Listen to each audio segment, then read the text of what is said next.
নমস্কার বন্ধুরা, আমার চ্যানেলে আর একটা নতুন পর্বে আপনাদের সকলকে স্বাগত। আজ আমি চলে এসেছি আর একটা মিষ্টির রেসিপি নিয়ে।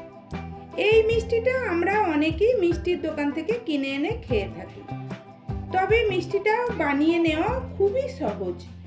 ঘরে থাকা কয়েকটা উপকরণ দিয়ে মিষ্টিটা বানানো হয়ে যায়।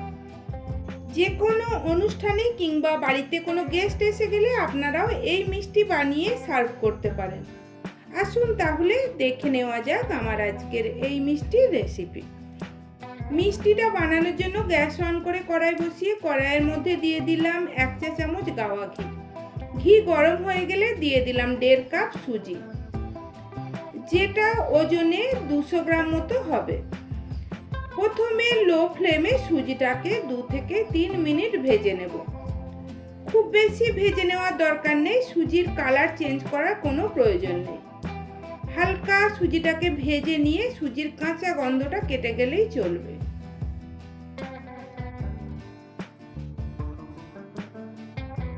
লো ফ্লেমে সুজিটাকে 3 থেকে 4 মিনিট ভেজে নেওয়ার পর সুজির মধ্যে আমি দিয়ে দিলাম ওই কাপের মাপ করে 3 কাপ গরুর দুধ। আপনারাও যে কোনো বাটি বা কাপ সেট করে নেবেন এই মিষ্টিটা বানানোর জন্য। দুধটা দিয়ে ভালো করে মিশিয়ে নিলাম যাতে সুজিটা দলা পাকিয়ে না যায়। আর এইভাবেই কিন্তু অল্প অল্প করে দুধ দিতে হবে আর সুজিটার সঙ্গে মিশিয়ে নিতে হবে, না হলে সুজি দলা পাকিয়ে যাবে। সব দুধটাকে দিয়ে দেওয়া হয়ে গেছে। এখন লো টু মিডিয়াম ফ্লেমে এই সুজিটাকে 2 থেকে 3 মিনিট রান্না করে নেব।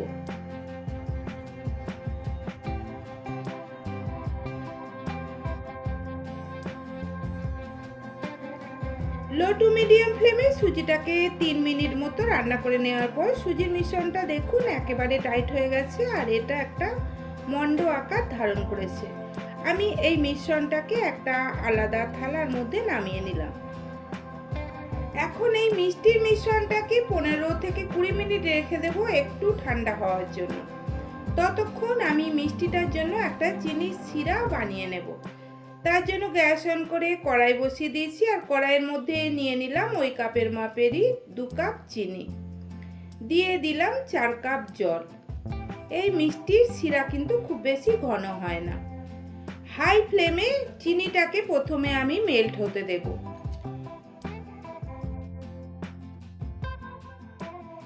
দেখুন চিনিটা মেল্ট হয়ে গেছে। আমি গ্যাসটাকে একেবারে লো করে দিয়েছি। তারপরে চিনি শিরার মধ্যে আমি 2টো ছোট এলাচকে ফাটিয়ে দিয়ে দিলাম আর দিয়ে দিলাম সামান্য একটু কেশর। তবে কেশর দেওয়া সম্পূর্ণ অপশনাল, আপনারা চাইলে এটা নাও দিতে পারেন। তারপরে গ্যাসের ফ্লেমটাকে মিডিয়ামে রেখে এই চিনি শিরাটাকে 2 মিনিট ফুটিয়ে নেব, যাতে চিনি শিরার মধ্যে একটা চটচটে ভাব এসে যায়। তবে 1 তার কিংবা 2 তার শিরা বানানোর কোনো প্রয়োজন নেই। 2 মিনিট ফুটিয়ে নেওয়ার পর চিনির শিরার মধ্যে একটা চটচটে ভাব এসে গেছে। আমার চিনির শিরাটা রেডি হয়ে গেছে। আমি গ্যাসটাকে অফ করে দিলাম। অফ করে দেওয়ার পর সামান্য 2 থেকে 3 ড্রপ পাতিলেবুর রস আমি এই শিরার মধ্যে দিয়ে দিলাম। পাতিলেবুর রস দেওয়ার ফলে চিনিটা দানা বেঁধে যাবে না। অপরদিকে সুজির যে মিশ্রণটা বানিয়ে রেখেছিলাম সেটাও ঠান্ডা হয়ে গেছে। এইবার আমি এই মিশ্রণের মধ্যে দিয়ে দিলাম বড় চামচে 2 চামচ গুঁড়ো দুধ, 1 চামচ ময়দা আর সামান্য একটু বেকিং পাউডার। তবে বেকিং পাউডার কিন্তু খুব বেশি দিলে চলবে না।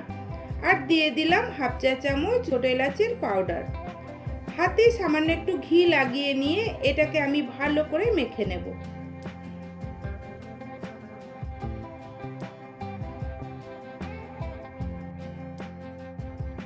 মিশ্রণটাকে খুব ভালো করে মেখে নেওয়াও হয়ে গেছে।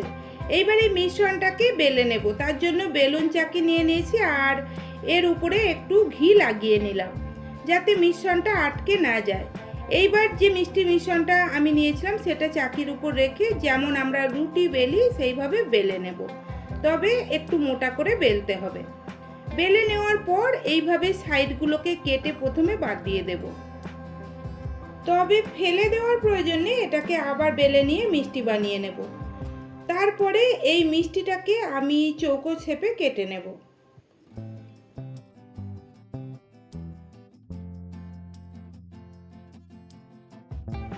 চৌকো শেপে কেটে নেওয়ার পর মিষ্টিগুলোকে আমি তুলে নিলাম।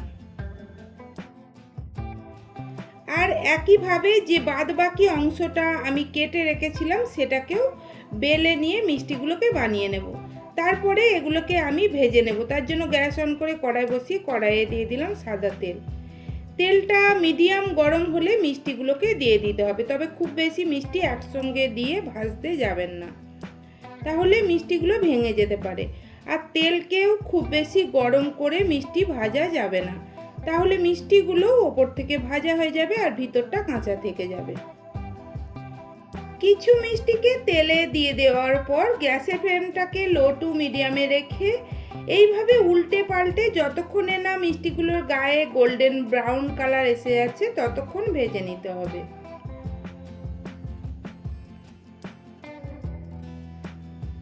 বন্ধুরা, আপনারাও তো এই মিষ্টি বাজার থেকে অনেকবার কিনে এনে খেয়ে দেখেছেন, একবার বাড়িতে বানিয়ে দেখবেন। আমার মনে হয় দোকানে কেনা মিষ্টির থেকেও কিন্তু এটা বেশি টেস্টি হয়। আর নিজে বানিয়ে মিষ্টি খাওয়ার মজাই কিন্তু একেবারে আলাদা হয়।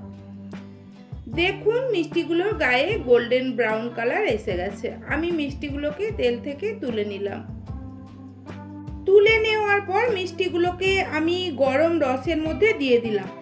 মিষ্টিগুলো দিয়ে দেওয়ার পর গ্যাসটাকে অন করে দিলাম। তারপরে এই মিষ্টিগুলোকে রসের মধ্যে 1 থেকে 2 মিনিট ফুটিয়ে নেব, যাতে মিষ্টিগুলোর মধ্যে রসটা ভালোভাবে ঢুকতে পারে। 2 মিনিট ফুটিয়ে নেওয়ার পর গ্যাসটাকে অফ করে দিলাম আর মিষ্টিগুলোকে রসের মধ্যে এইভাবেই রেখে দেব, যাতে মিষ্টিগুলোর মধ্যে আরও ভালোভাবে রসটা ঢুকতে পারে। আর একইভাবে বাকি মিষ্টিগুলোকেও ভেজে নেব।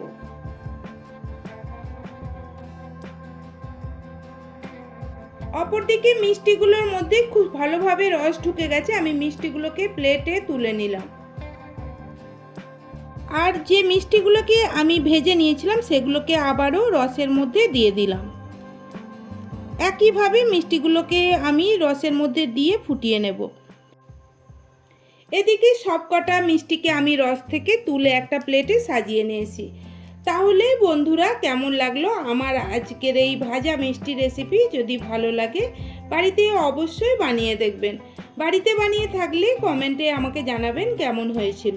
রেসিপি ভালো লাগলে লাইক করে বন্ধুবান্ধব আত্মীয় পরিজনদের মধ্যে শেয়ার করে দেবেন। আর আমার চ্যানেলটাকে প্লিজ সাবস্ক্রাইব করে দিয়ে পাশে থাকা বেল নোটিফিকেশান অল করে রাখবেন, যাতে আমি ভিডিও আপলোড করার সাথে সাথেই নোটিফিকেশান আপনাদের কাছে পৌঁছে যায়। সবাই ভালো থাকবেন, সুস্থ থাকবেন। ধন্যবাদ।